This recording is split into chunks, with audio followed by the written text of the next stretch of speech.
नमस्कार, एक बार फिर से मैं आप सभी के सामने उपस्थित हूँ बेहद महत्वपूर्ण टॉपिक के साथ। आप सभी जानते हैं कि उत्तर प्रदेश में यदि कोई भी मुजरिम पकड़ा जाता है और यदि उसकी प्रॉपर्टी देखी जाती है, अवैध तरीके से है या फिर उसका मकान बना हुआ है किसी भी तरीके से, यदि मैं अतीक अहमद की बात कर लूँ तो आपने देखा होगा इन सभी के घरों को बुलडोजर से गिरा दिया गया। और ये बुलडोजर कार्रवाई धीरे धीरे उत्तर प्रदेश से निकल करके दिल्ली और अन्य राज्यों में भी पहुंच गई। तो यहाँ पर सुप्रीम कोर्ट पर एक याचिका दायर की गई थी कि यदि कोई मुजरिम है तो उस मुजरिम को पकड़ा जाए। अगर घर उसका डिमोलिश भी करना है तो उसके लिए कोई नोटिस दी जाए। अचानक से उसके घर में जाकर के बुलडोजर चला देना इज नॉट दी आपका प्रोसेस कि जैसे आप इन सारी चीजों को कर रहे हो। सुप्रीम कोर्ट ने इसकी सुनवाई करी। सुनवाई करने के बाद फाइनली उन्होंने यहाँ पे डिसीजन लिया कि पूरे देश भर में जो बुलडोजर कार्रवाई है उसको अभी के अभी तत्कालीन प्रभाव से रोक दिया जाए। जैसी भी हो, जिस तरीके से भी हो, उसको अभी आपको 15 दिन तक एटलीस्ट होल्ड करके रखना है, रोक देना है। और पूरी बुलडोजर कार्रवाई को सुप्रीम कोर्ट ने यहाँ पर बंद करवा दिया है। आप सभी जानते हैं कि जो बुलडोजर वाली चीजें हैं वो सबसे पहले यूपी से शुरू हुई थी, उत्तर प्रदेश से शुरू हुई थी।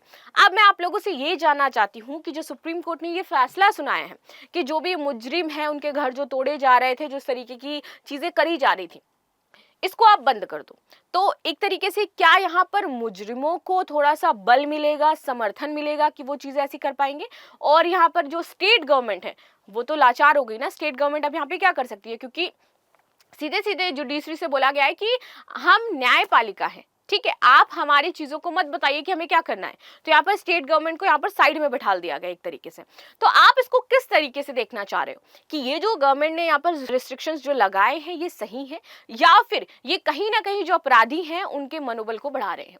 चलो इसी पर हम डिटेल एनालिसिस करेंगे। वीडियो एंड तक जरूर देखिएगा, हर एक पॉइंट को देखेंगे कि किन परिस्थितियों में हम बुलडोजर चला सकते हैं, बुलडोजर चलाने से पहले हमें क्या नोटिस वगैरह देना होता है, कब हम बुलडोजर नहीं चला सकते हैं, इसका प्रोसेस क्या है, क्यों मना किया गया है, इन सारी चीजों पर डिटेल एनालिसिस करेंगे हम इस वीडियो में। मेरा नाम है प्राची मिश्रा और संस्कृति आईएएस के इस प्लेटफॉर्म पर आप सभी का स्वागत है।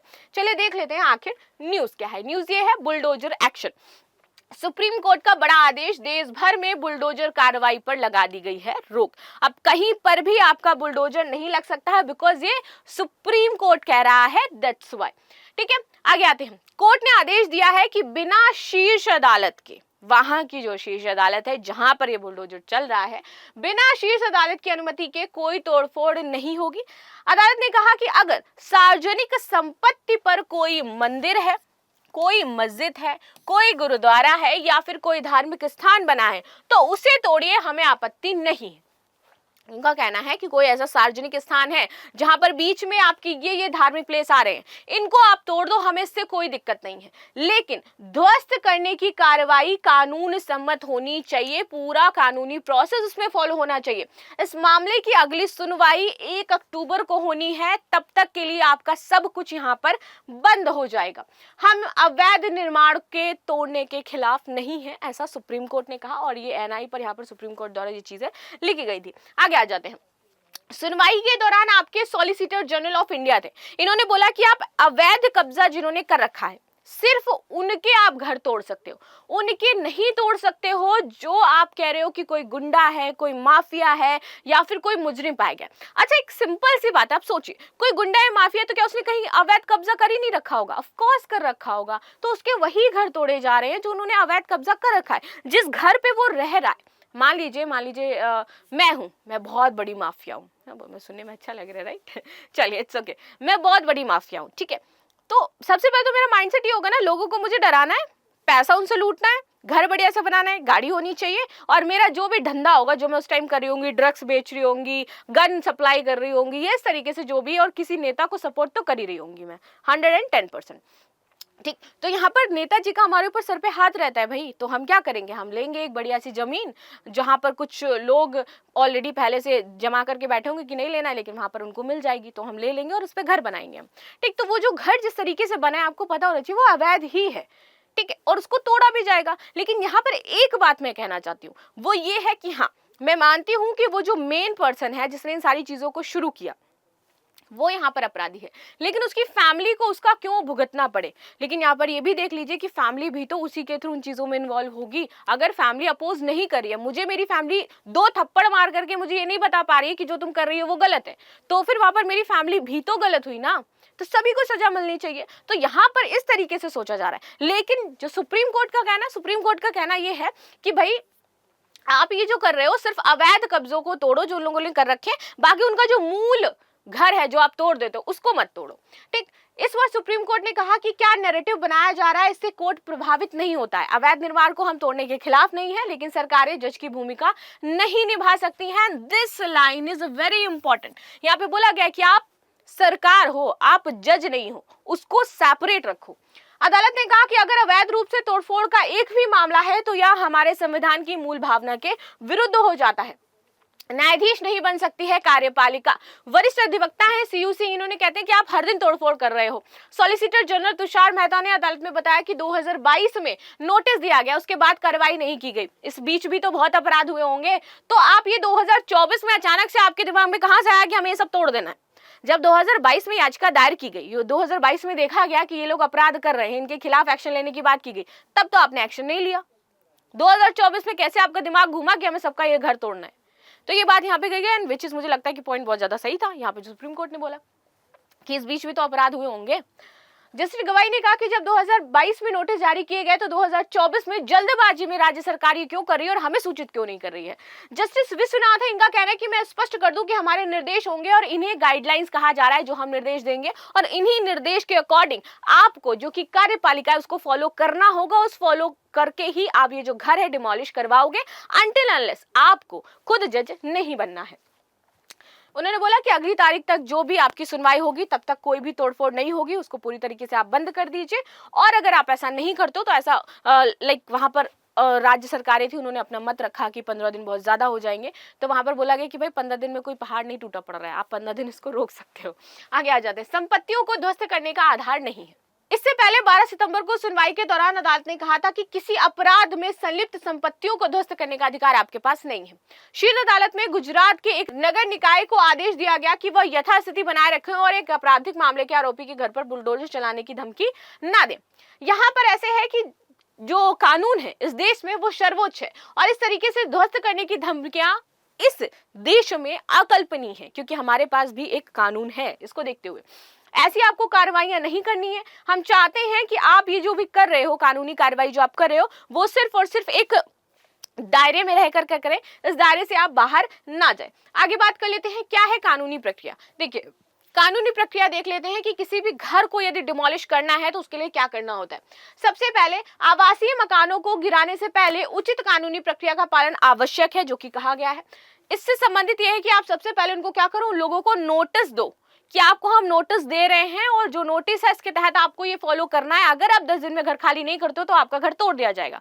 तो which is first is warning दीजिए, नोटिस दीजिए उनको, अपील का उनको मौका दीजिए। अब वो उसके खिलाफ कुछ बातें कहेंगे, उनकी बातों को सुनिए। तो यहाँ पर सरकार कहना ये प्रोसेस बहुत लंबा हो जाता है, ये तो प्रोसेस साल 2 साल चलता रहता है, हम दोनों लड़ते ही रहेंगे, हम घर ही नहीं डिमोलिश करवा पाएंगे उनका।